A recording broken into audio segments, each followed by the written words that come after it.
Hey guys, tonight we slip into the candlelit shadows of a cluttered Florentine workshop, a place where charcoal smudges stain your fingertips just by touching the edge of a desk, and gears made of wood seem to creak even when no one touches them.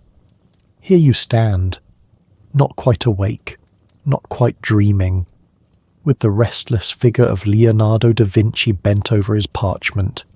He scratches with quills that always run out of ink at the worst moment, muttering to himself, sketching lines so quickly they feel like they might outrun the page itself. It's the 15th century, and insomnia has found its favourite host, a man who would rather draw than sleep. You might think your late-night YouTube scrolling habits are bad, but compared to Leonardo, you're practically a monk of discipline. He was addicted to ideas, and ideas don't exactly have an off switch. And yes, you probably wouldn't survive living with his schedule of 20-minute naps scattered across the day. He claimed it worked. But historians still argue whether his polyphasic sleep routine was brilliance or just caffeinated chaos. So, before you get comfortable, take a moment to like the video and subscribe, but only if you genuinely enjoy what I do here.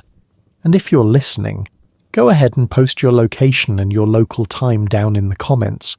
I love seeing where and when you're tuning in from. Now, dim the lights, maybe turn on a fan for that soft background hum, and let's ease into tonight's journey together.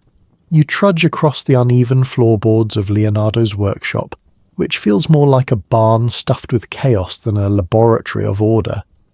The smell is a strange blend: beeswax candles, animal glue, old paper, and a faint metallic tang from pigments ground into powder. The space hums with half-finished models, spiral screws that look like toys but hint at helicopters, rolling drums covered in spikes, and small sculptures of birds frozen mid-flight.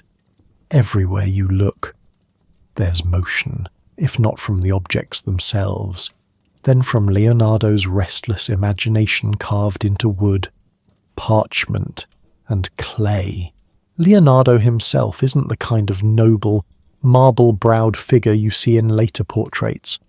Tonight, his hair is tangled, his clothes blotched with ink, and his eyes are red from hours of chasing shapes that may never exist. He was always in motion, sketching, turning, pacing. Imagine trying to live with that energy. You'd be the roommate constantly telling him, "Leonardo, it's 3 a.m. Stop building the death machine and go to bed." A mainstream fact we know: Leonardo was left-handed, which probably helped his drawing stand out, curling in mirror writing across the page. He claimed it kept others from stealing his ideas, though some say he just liked the challenge. His notebook style was frantic, like a brain dumping every thought before it burst.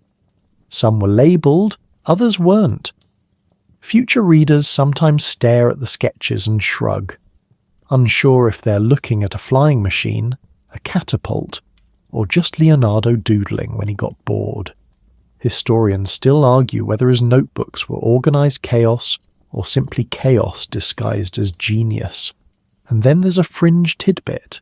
Leonardo was rumoured to buy caged birds at markets, not to eat, but to set them free.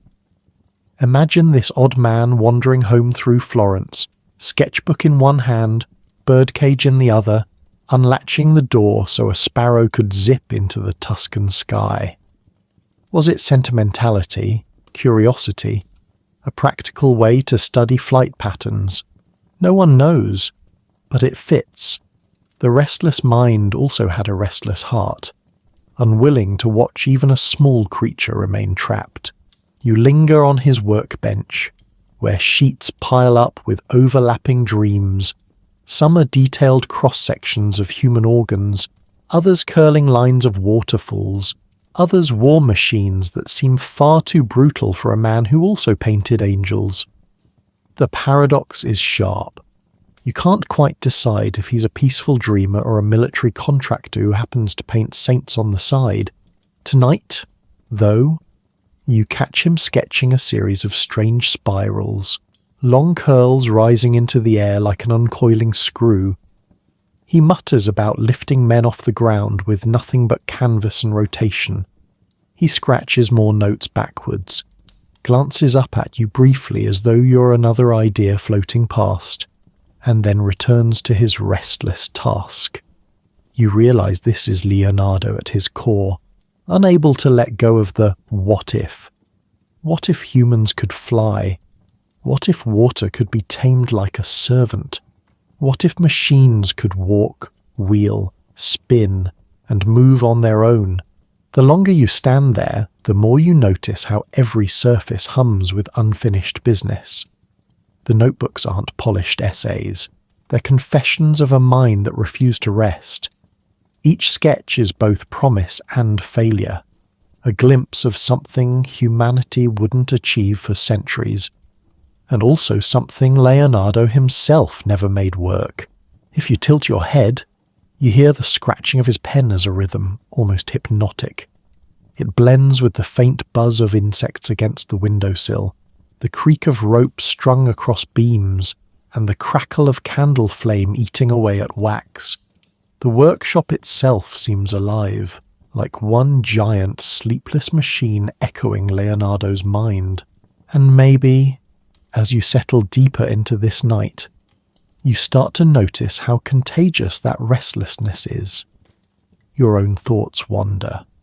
What if you could reach out and spin the little wooden gears, or tug at the sketch pinned under a stone, or whisper a solution to Leonardo that might save him hours? Would he thank you, or would he just sketch faster, as if ideas breed ideas until dawn comes and sleep is impossible? You don't know. You only know that in this first step of the journey, you've entered the buzzing brain of a man who never stopped asking.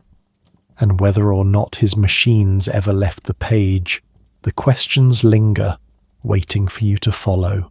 You step closer to the wide, unlatched window of Leonardo's workshop, and Florence stretches out below you like a quilt of terracotta rooftops and smoky chimneys. Somewhere, a dog barks, somewhere else.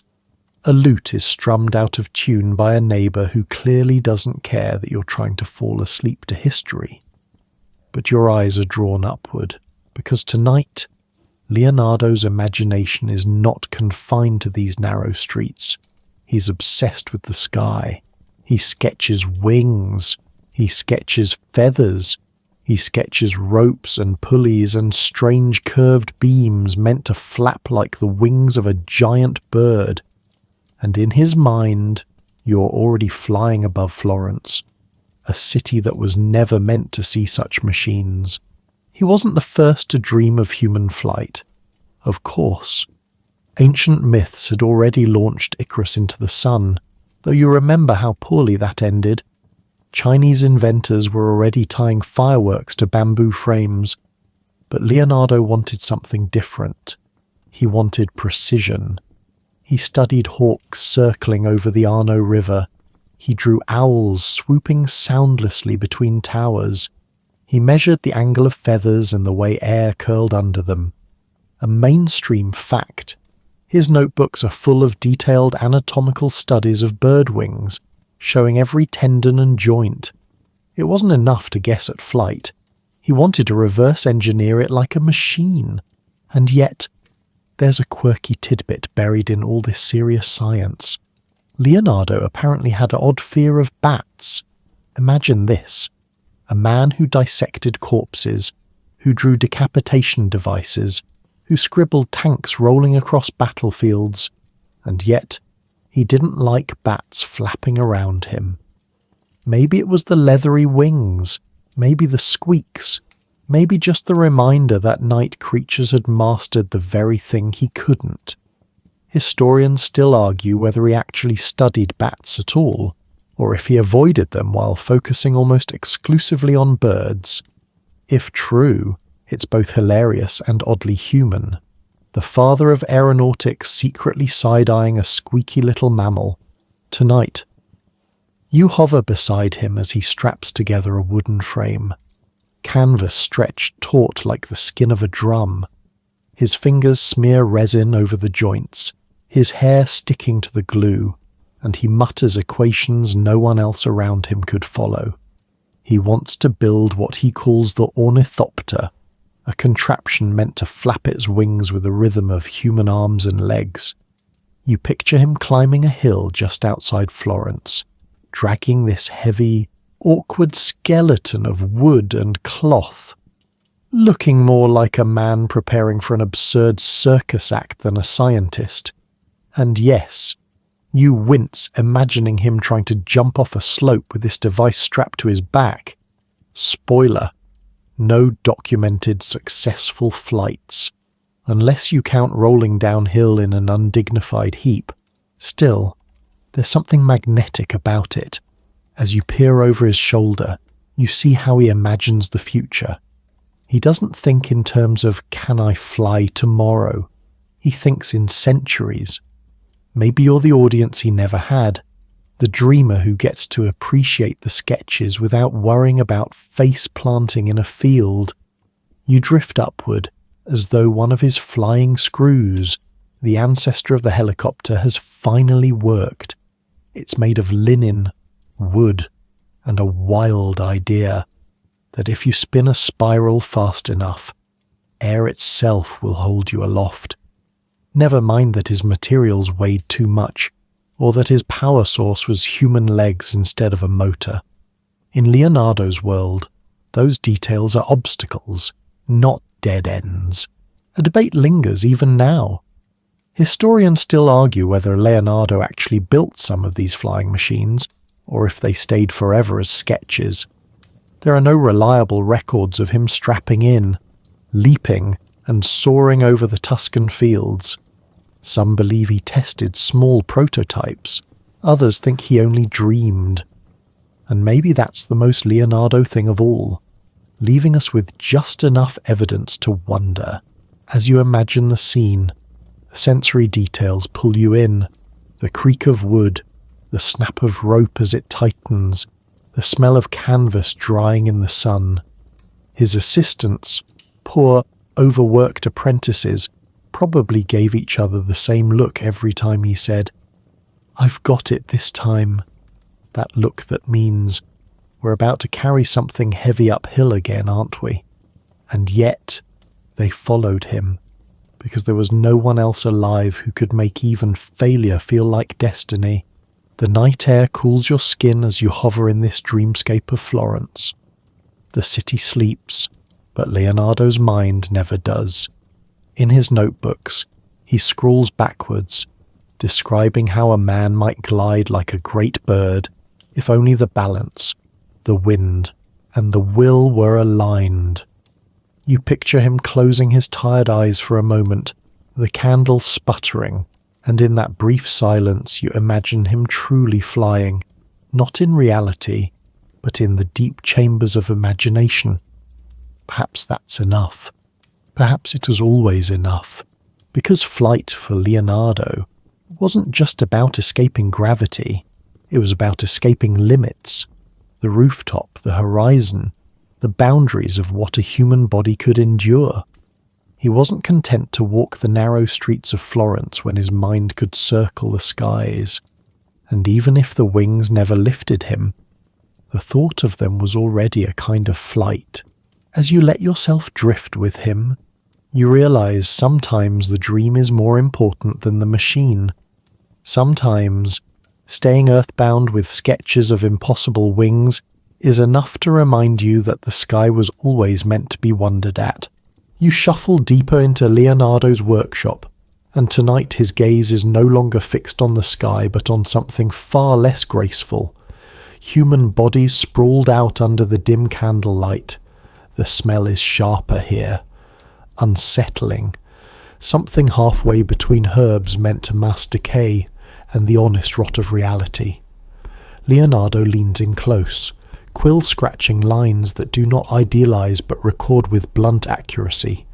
Muscles stretch like pulleys, tendons coil like ropes, and bones jut like the struts of a bridge.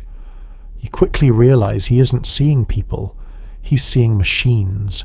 It's a mainstream fact that Leonardo performed dozens of dissections at hospitals and monasteries, often in the middle of the night, so that no one would stop him. He mapped the human heart more carefully than anyone before him, even sketching the swirls of blood as it flowed. He drew fetuses curled in wombs, skulls sawed in half, spines unravelling like staircases. All of it was rendered with a draftsman's obsession, and in his mind, each tendon and joint wasn't just flesh, it was a gear, a lever, a part to be understood so that the whole machine of the body could be rebuilt, or even improved. But here's the quirky tidbit. While dissecting, Leonardo sometimes sketched strange comparisons, like imagining how a jawbone mirrored a hinge on one of his machines, or how the curve of the spine looked suspiciously like an arch in architecture. His notebooks jumble between anatomy and engineering, as if he couldn't resist blending the two worlds. And sometimes, historians still argue whether he genuinely intended to apply anatomical study to mechanics, or whether he just couldn't keep his ideas from colliding on the page. You lean over his shoulder, and your stomach twists slightly because, let's be honest, it's not the most relaxing scene. The candles flicker, shadows ripple across half-dissected limbs, and Leonardo hums absent-mindedly while measuring the angle of a kneecap. Yet, somehow, he isn't horrified, he's curious. To him, this is no different from disassembling a clock. He wants to know what powers the body, what makes us move, and how motion itself can be replicated in wood and brass. Picture the moment he first compared a human heart valve to a hydraulic pump. The rhythm, the flow, the one-way opening and closing. It wasn't a metaphor to him. It was a literal blueprint. Imagine living with a brain that refuses to separate art from science, biology from mechanics, the mortal from the mechanical. You'd never be able to watch someone walking without wondering what kind of gear ratio their knees are using. Now, there's a darker layer here, and you feel it pressing against the edges of the workshop. Leonardo never published most of his anatomical studies. His drawings remained hidden, locked away in notebooks that surfaced centuries later. Some scholars say he feared backlash from the church. Others say he simply didn't care about explaining his work to anyone who couldn't keep up. Historians still argue whether this secrecy cost humanity centuries of medical progress, or whether his findings were so unusual that they wouldn't have made sense at the time anyway. The candle sputters, and for a moment you think you hear a faint creak, as if the skeleton propped in the corner is shifting in its chair. Your imagination plays tricks, but isn't that exactly what Leonardo wanted? He wanted the body to stop being mystical and start being mechanical. He wanted people to see not just skin and soul, but the pistons and pulleys beneath. To him, divinity wasn't lessened by this knowledge. It was revealed. The human body wasn't an accident. It was the most beautiful machine of all. And of course, in his typical restless fashion, he didn't stop at humans. His notebook showed dissections of horses, cows, and birds, comparing how tendons flex and muscles coil. You can almost hear him muttering to himself, "Why shouldn't I build a wooden horse that walks?" He even sketched gears imitating the beating of wings or the snap of a lion's jaw. Quirky, yes. But you sense the through line. To understand nature is to steal its blueprints. Still, as you stand in this dim room, there's something unsettling about equating every tendon to a rope and every muscle to a pulley. You wonder if perhaps Leonardo forgot something essential, that people are more than their parts. But maybe that's just you projecting 21st century philosophy onto a 15th century insomniac. He wasn't reducing humanity to cogs. He was elevating mechanics to the level of humanity. The longer you watch, the more hypnotic it becomes. the steady scratching of quill, the quiet hissing of candle flame, the almost surgical silence. You picture him dozing off mid-sketch, quill slipping from his ink-stained fingers, dream images of walking wooden giants stitched together from anatomy and invention. Maybe you even catch yourself imagining your own body as machine, your ribcage as scaffolding, your breath as a pump, your blinking as a ticking metronome. Oddly enough, it doesn't feel dehumanizing, it feels strangely soothing. By the time Leonardo steps back from his latest sketch, the page is filled not with gore but with clean lines, precise arcs, and neat labels. The corpse fades into the background, and the drawing itself takes on a life of its own. You realize he wasn't really dissecting to look at death. He was dissecting to discover motion. And in that restless search, he turned even the quietest midnight in Florence into a moment where bodies became machines, and machines, just maybe, became alive. You leave behind the candlelit anatomy table and step into another corner of Leonardo's restless imagination, where the smell of sawdust and resin takes over from the tang of decay. Here, stacked between crates of gears and coils of rope, sits one of his strangest and most prophetic creations, a cart. Not just any cart. This one doesn't need a horse, a donkey, or even a poor apprentice pushing it uphill. It's designed to move by itself.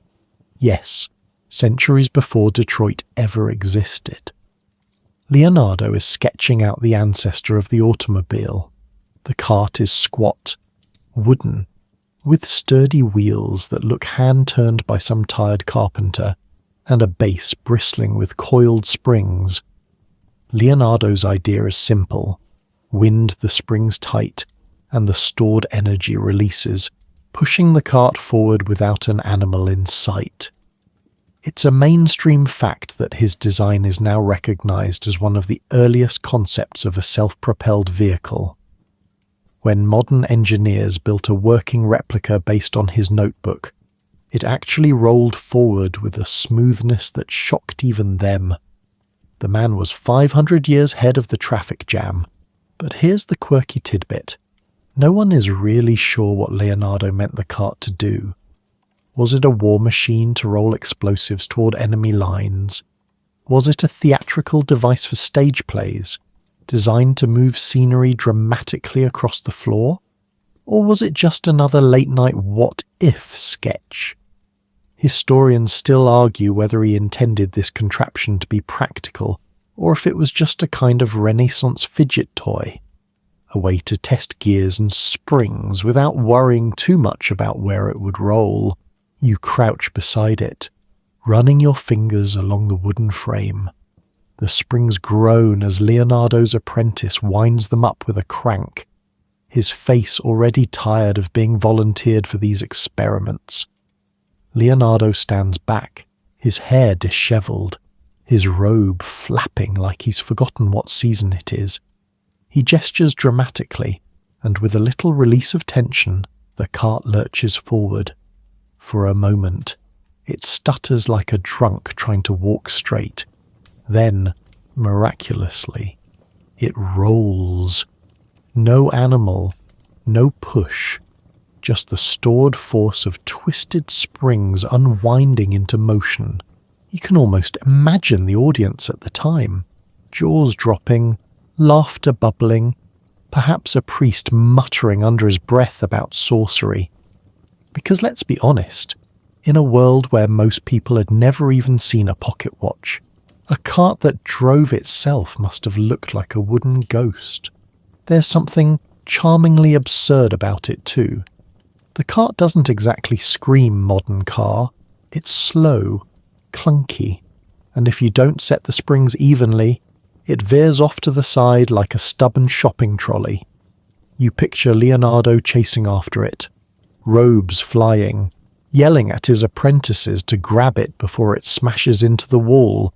If nothing else, it's proof that even genius inventors have to deal with steering problems. The sensory details here are vivid. The twang of steel as springs snap loose, the faint rattle of wooden wheels over stone, the smell of oiled leather straps used to hold the gears together. And somewhere in the background, Florence itself is unaware that the first baby step toward a world of highways and engines is happening in this messy workshop. What makes the cart so compelling is how unnecessary it seems. Leonardo wasn't solving an urgent problem. Horses worked just fine. He wasn't responding to royal orders or military commissions. He just wanted to see if it could be done. That restless itch of why not is what makes him both infuriating and inspiring. And yet, as you watch him pacing, you realize there's a deeper current here. The cart is more than a toy. It's part of his obsession with self-moving machines. He wanted to give wood and gears their own kind of agency, to let motion exist without constant human or animal input. In a way, it's the same spirit that drove his designs for flying machines, for hydraulic pumps, for robots in armor. He wanted to make the inanimate world move. Of course, the debate never ends. Historians still argue whether Leonardo ever actually built the full-scale cart himself, or whether his notebooks were just speculative. Some replicas today work beautifully, others wobble apart. Which version is the real one? The one that lived in Leonardo's restless head? Or the one reconstructed by engineers who had the advantage of hindsight? You lean back and smile, because the answer doesn't matter much. Either way, the dream rolled forward. As the cart sputters to a stop against a stool, you hear Leonardo laugh, not cruelly, not bitterly, but with that kind of giddy delight that only inventors understand. He scribbles more notes backward across the page, already tweaking, already restless, already on to the next idea. And you, caught in this quiet midnight moment, can't help but marvel that 5 centuries ago, in a dusty Florentine workshop, a man sketched the future of motion onto paper and made it creak to life. If only for a few meters at a time, you wander to yet another cluttered table, where the sketches seem more like riddles than machines.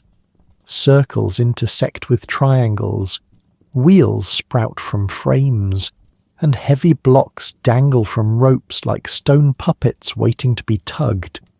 Leonardo is pacing here, muttering in half-sentences, hands flaring as if to physically lift an idea out of the air.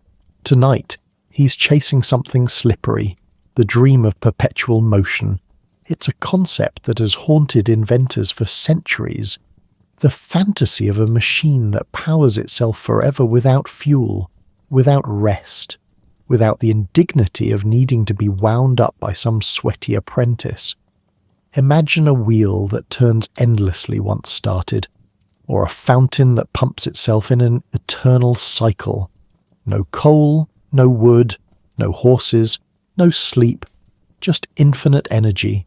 Sounds amazing, right? Free power forever. The problem, physics doesn't play along, and yet, here you are watching Leonardo wrestle with this beautiful impossibility, a mainstream fact. In his notebooks, Leonardo drew multiple designs for self-turning wheels.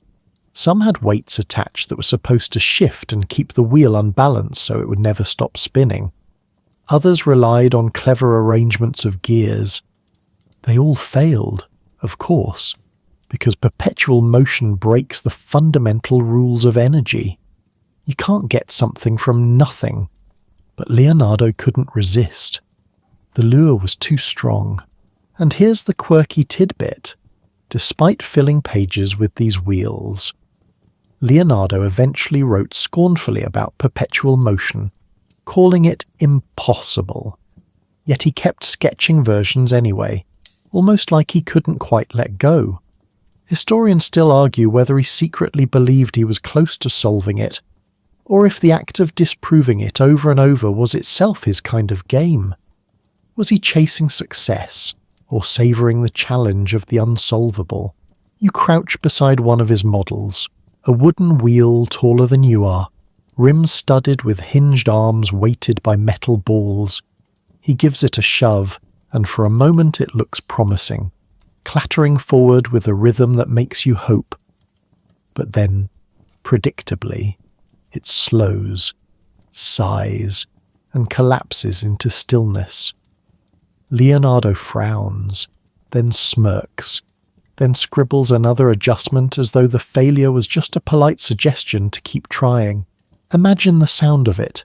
Wood thumping against wood, the clink of weights, the brief burst of momentum followed by the stubborn silence of physics reasserting itself. For Leonardo, this wasn't wasted time. It was a conversation with nature. He wanted to see how far he could bend the rules before they snapped, and in this dim room with you hovering nearby, you realize that chasing an impossible dream is still a kind of progress. It teaches you where the limits are. Of course, there's a mischievous part of you that imagines Leonardo with access to a modern physics textbook. He'd probably skim a few pages, sigh dramatically, and then still go back to tinkering, because impossible to him was more like a dare. And maybe you find yourself drawn to the symbolism. Perpetual motion machines are a perfect metaphor for Leonardo himself. He was a man who never stopped moving, never stopped sketching, never stopped dissecting, measuring, or daydreaming. He lived like a human engine, constantly winding and unwinding, never content with stillness. The machines may have failed, but in a way, he embodied what they were meant to be. Historians still argue whether his pursuit of these devices was wasted energy, or whether it nudged science toward understanding the conservation of energy centuries before Newton formalized it. Either way, you're left with the sense that Leonardo's wheels weren't really failures. They were stepping stones, loud, clattering, wooden stepping stones, toward truths that humans weren't ready to articulate yet. The wheel in front of you groans to a final halt, its weighted arms sagging like tired shoulders. Leonardo shrugs, mutters something about needing stronger springs, and drifts off to another table, quill already scratching new shapes. And you, standing in the after silence, realize you've just witnessed both the futility and the beauty of invention. Sometimes, even chasing what cannot exist is worth the candlelight. The scent of sawdust and parchment lingers as you drift to the darker corner of Leonardo's workshop, a place where sketches look less like toys and more like nightmares. Here, the lines are sharper, the wheels spikier, and the shadows cast by candlelight stretch into monstrous shapes. Leonardo, ever restless, has turned his attention to war machines, contraptions built not for wonder, but for destruction. You peer over his shoulder as he scratches out the outline of something both familiar and strange. A tank.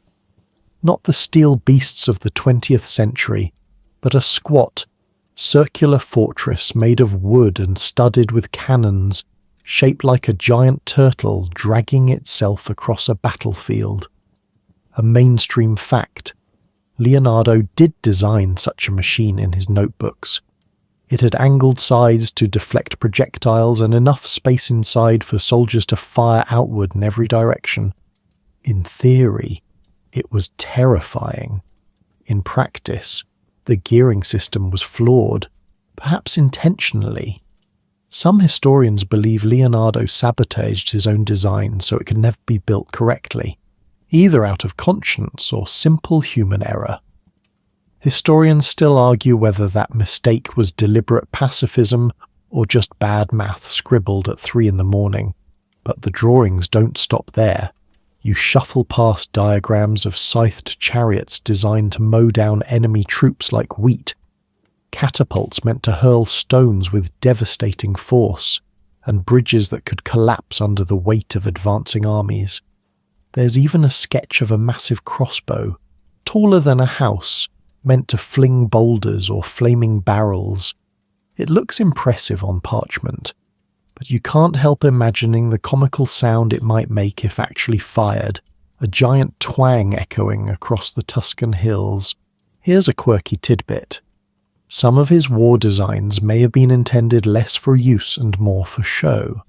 Leonardo often pitched himself to patrons, dukes, princes, kings, by sending them sketches of outrageous machines. Think of it as Renaissance marketing. Hire me, and I'll build you weapons no enemy has ever seen. Whether he truly wanted them built is questionable. He might have been dazzling potential sponsors with impossible promises, much like a modern inventor hyping a product that's still more fantasy than reality. You picture him arriving at court, handing over a notebook filled with armoured vehicles and giant siege weapons, while the Duke leans in with a mix of greed and awe. And then you picture Leonardo sneaking away later, muttering to himself about how he'd rather be dissecting birds or painting rivers than helping men kill each other. Because here lies the contradiction. He dreamed up tools of violence but seemed reluctant to see them used. The sensory details weigh heavy here. Imagine the clank of iron fittings, the stink of pitch and burning tar, the strained groans of wooden beams under tension. Picture soldiers trying to push Leonardo's turtle tank uphill while muttering curses about how much it weighs. In your mind, you see both the awe and the absurdity, and maybe that's why Leonardo's war machines remain dreamlike rather than real. They sit in notebooks, half threatening, half comical, like props from a Renaissance science fiction story. He was fascinated by the mechanics of destruction, but never quite willing to deliver the final product. Historians still argue about his true motives. Was he genuinely a man of peace, using his sketches to distract patrons from building real weapons while he secretly pursued art and science? Or was he just pragmatic, tailoring his skills to whoever paid his bills, whether they wanted a portrait or a siege tower? There's no simple answer. But as you linger beside him tonight, you see the weariness in his shoulders, the way his hand slows as he draws yet another spiked wheel. It feels less like passion and more like obligation. Still, you can't deny the brilliance, the geometry, the foresight, the audacity of imagining machines centuries ahead of their time. Even if they were never built, they whisper to you of possibilities, of a mind that could take the brutality of war and wrap it in the same meticulous curiosity he gave to wings and rivers. And as Leonardo finally pushes the parchment aside, sighing deeply, you catch his expression in the candlelight. It's not triumph, it's not excitement, it's something closer to resignation, as though he's sketched yet another monster he hopes no one will ever bring to life. The air in the workshop shifts as dawn creeps through the shutters, and you notice a different kind of drawing laid across the table. Gone are the tanks and scythed wheels. Now, the parchment glimmers with delicate spirals and sweeping curves. The war machines retreat into shadow, and the dream of flight takes their place. Leonardo leans forward, his brow furrowed in quiet determination, sketching wings with feathers so carefully shaded they almost lift off the page. For him, the mystery of flight was more than mechanics. It was poetry, freedom, a defiance of gravity itself. His notebooks are filled with contraptions inspired by birds and bats, great wooden wings strapped to human arms, frames of cane and cloth meant to mimic the muscles of a falcon. One of his most famous designs was the ornithopter, a machine powered by flapping wings that, at least in his imagination, could carry a person into the sky. Mainstream historians often point out the flaw.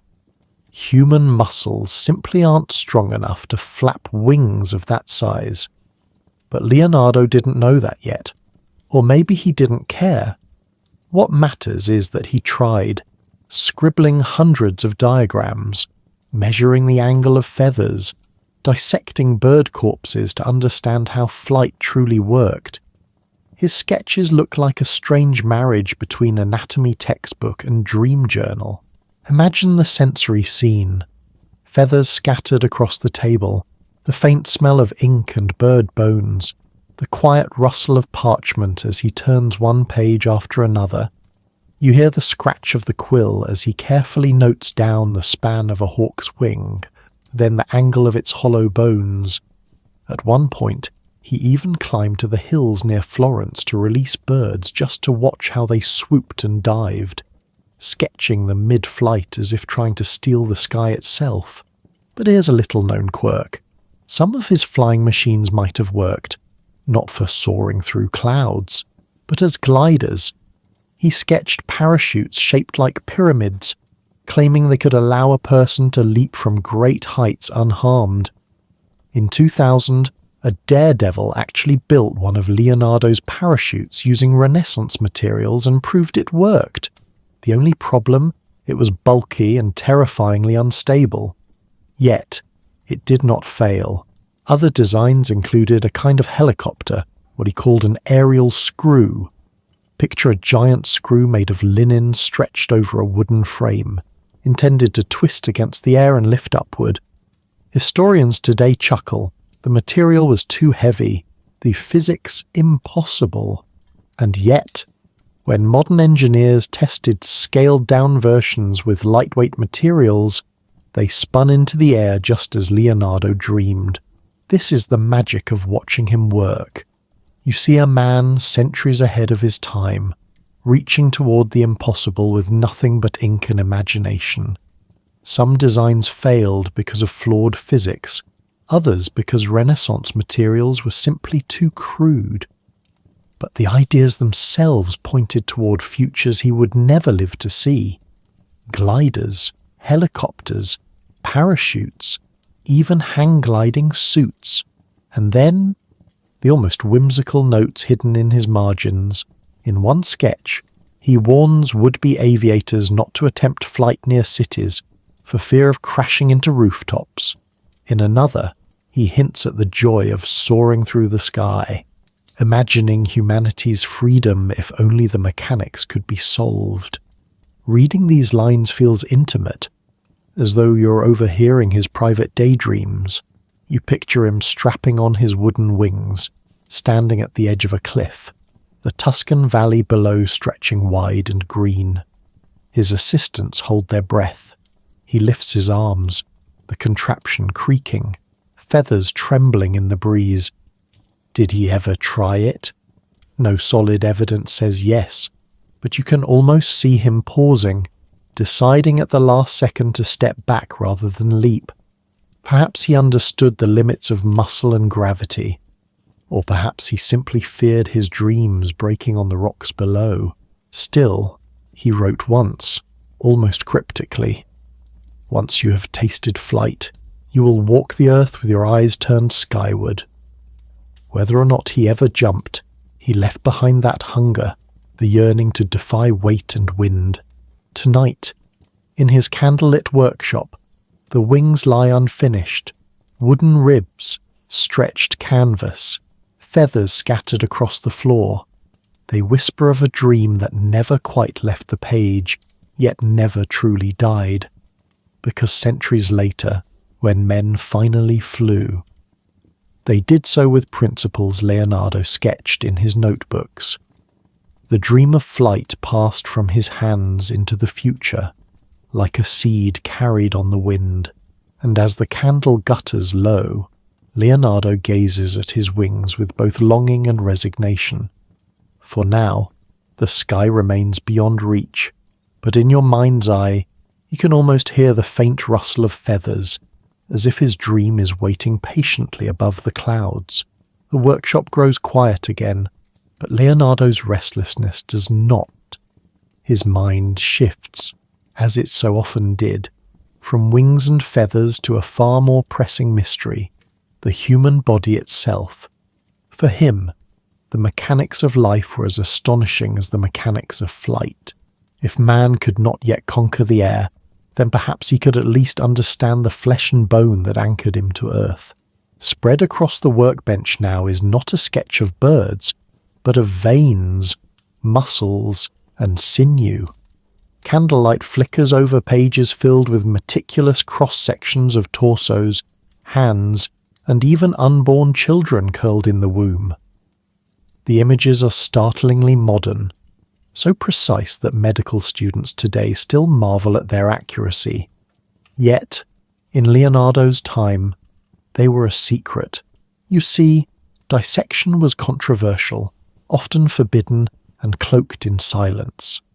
Yet Leonardo managed to examine more than 30 corpses in his lifetime, braving the cold stone morgues of Florence and Milan. Imagine him there, in the midnight chill of a church crypt, his breath clouding the air as he worked by candlelight. He would peel back skin, trace the path of arteries, measure the curvature of ribs. His hands, so skilled in painting, were steady, almost reverent, as if each cut were both scientific and sacred. The notebooks reveal discoveries far ahead of his era. He drew the heart not as a symbolic seat of love, but as a muscular pump with 4 chambers, correctly noting how blood swirled through its valves. He mapped the spinal cord, the sinuses, the layers of muscle in the human arm.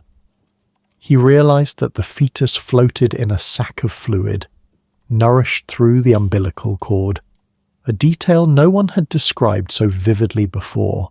And yet, the sketches were more than scientific records. They were works of art, each tendon and bone rendered with the same grace as the folds of fabric in the Mona Lisa. To look at them is to feel awe, as though the body itself has been revealed as another masterpiece of design. Still, the work was not without frustration. He puzzled over mysteries he could not solve. He believed, for example, that blood ebbed and flowed back and forth in the veins, not yet understanding circulation as William Harvey would prove a century later. He sometimes merged fact with speculation, drawing the uterus of a cow when he could not obtain a pregnant human body, mistakenly thinking the structures were the same. But even his errors glow with curiosity. Each sketch whispers of a man unwilling to accept what the eye could not see. He wanted to lift the veil on life itself, to uncover the machinery hidden beneath the skin. In his notebooks he once wrote, "Describe the beginning and origin of man and of the animals. It was a mission as grand as his dream of flight, only this time turned inward. The secrecy surrounding these drawings adds to their mystique. Had they been published in his lifetime, they might have changed the course of medicine centuries earlier. But Leonardo kept them hidden, locked in his notebooks, where they lay unseen until rediscovered long after his death. Now, imagine him finishing a night of dissection. He wipes his hands, closes his sketchbook, and returns to his studio. On one table rests the model of a flying machine. On another, the drawing of a dissected heart. For him, there was no division. Flight, anatomy, painting, engineering, all were threads of the same fabric, woven together by curiosity. The workshop grows still. The candle burns low. But in the silence you feel something almost sacred, the sense that you are standing inside the mind of a man who tried to understand everything. The wings may not have lifted him into the sky, and his notes on blood may not have been perfect, yet both belong to the same restless dream, to grasp the hidden truths of nature, to make the invisible visible. As you linger with him in that half-lit room, you realize that Leonardo's genius was not only in his successes, but in the vastness of his questions. He turned failure into fuel, impossibility into imagination. The bird, the body, the bone, the machine, all were puzzles, waiting for his hand to sketch them into clarity.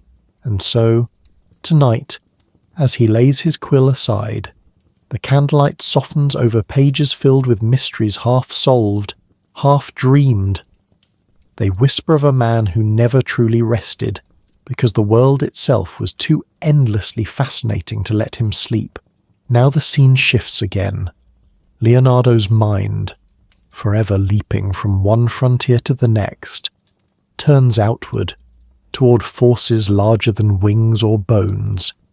He begins to sketch the earth itself. Imagine him standing on a hillside in Tuscany, the breeze ruffling his cloak, notebook in hand. Where others see rolling fields and quiet rivers, he sees patterns, evidence, questions. He studies the way water moves, how it carves valleys, swirls in eddies, and crashes against rocks. To Leonardo, rivers are not just scenery, they are living machines. He fills pages with spirals, diagrams of currents, and observations of floods. In one notebook he writes that water is the driving force of all nature, and indeed, his drawings capture whirlpools with such accuracy that fluid mechanics scholars today still marvel at them. But Leonardo does not stop at water's surface. He looks to the rocks beneath. On a quiet afternoon he might kneel by a cliffside, fingers brushing over seashells embedded in stone. He notes something startling: shells high on mountain tops, far from any ocean. To his contemporaries this seemed a curiosity, perhaps evidence of the biblical flood. But Leonardo saw something else. He realized these shells were fossils, remnants of ancient life, once buried in seabeds that had long since risen to form mountains. In a world that still clung to myth, Leonardo glimpsed the slow, patient story of geology. He saw that landscapes changed over time, reshaped by water, wind, and the trembling of the earth itself. Long before modern science, he hinted at the concept of deep time, the idea that the earth was far older than anyone imagined. His fascination with earth and sky was bound together. Just as he dissected muscles and veins to uncover the mechanics of the human body, he dissected rivers and valleys to understand the body of the world. He compared the flow of water to the flow of blood, mountains to the ribs of a giant, valleys to open wounds carved by rain. To him, nature was one vast organism, and he was its patient observer. And yet, the notes reveal more than science. They reveal wonder. He describes the shimmering of light on waves, the delicate geometry of a snowflake, the way smoke curls upward like a living creature.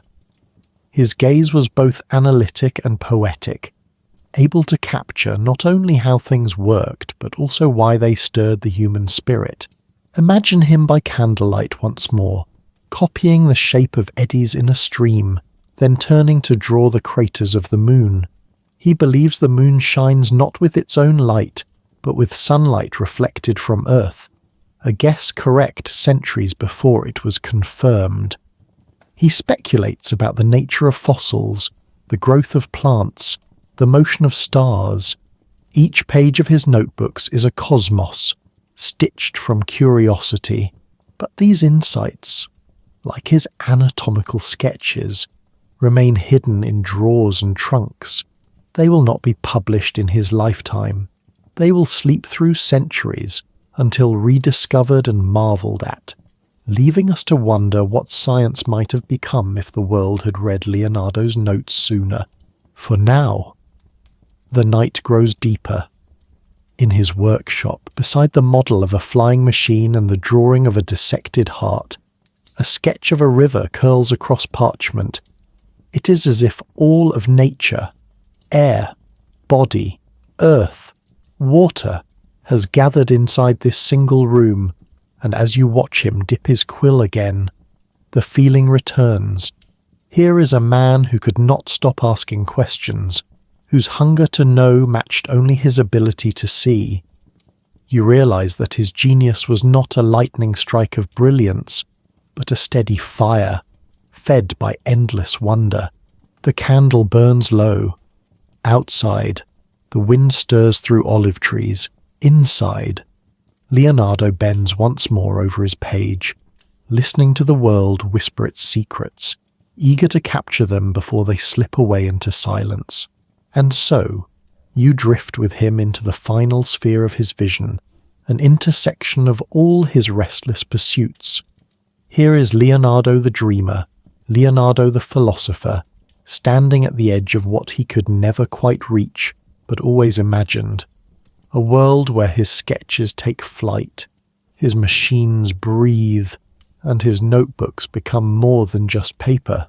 Picture him at a table strewn with drawings, wings pinned open like bats' leather sails, spirals that could be springs or galaxies, mirrored script flowing backward like water. Around him lie unfinished inventions, a gear that does not fit its neighbour, a spring wound too tightly, a model boat that lists to one side. To another man, these would be failures. To Leonardo, they are beginnings. He believed deeply that every attempt, every mistake, was part of a longer chain of discovery. And yet, as much as he dreamed of machines and bodies, he also dreamed of art. The Mona Lisa sits across his mind like a riddle, her smile forever unfinished, forever perfect. He layers science into art, blending his study of muscles and light into paint, until the canvas itself breathes. He once said that painting is a thing of the mind. You can imagine him looking at her face and thinking not only of beauty, but of the anatomy beneath, of the veins in her lips, the nerves that lift her smile, the delicate way light bends across flesh. To Leonardo, art and science were never separate. Each fed the other. Anatomy gave life to his paintings. Geometry gave balance to his compositions. Nature was both subject and teacher. He wrote, "Learn how to see, realize that everything connects to everything else." And in those words lies the thread of his life, the conviction that no detail, no phenomenon, no fragment of reality was too small or too great to be studied. And yet, there is melancholy too. For though his genius stretched in all directions, time did not allow him to finish what he began. His flying machines never lifted, his anatomy books were never published, his studies of fossils and rivers remained locked in notebooks. He was a man who saw the future but lived in a world not ready for him. Imagine him in his last years in France, walking through the gardens of King Francis II. His body grows frail, his hand less steady, but his mind still leaps like a flame in the wind. He sketches until the very end, his notebooks filling with ideas that no one will see for centuries. He dies holding the king's hand, it is said, leaving behind thousands of pages of restless thought. But here is the quiet truth. His unfinished work was never failure. It was legacy. Because his notebooks were not meant to end. They were meant to echo forward, carried by others. They invite you, even now, to look closer at the ripple of water in a glass, the curl of smoke, the arc of a bird's wing, and to see not just beauty, but mystery.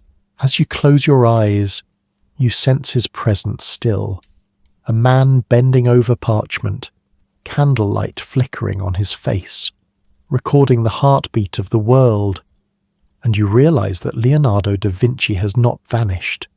He is here in every sketch of curiosity, in every hand that writes a question in the margins, in every mind that looks up at the sky and wonders, why?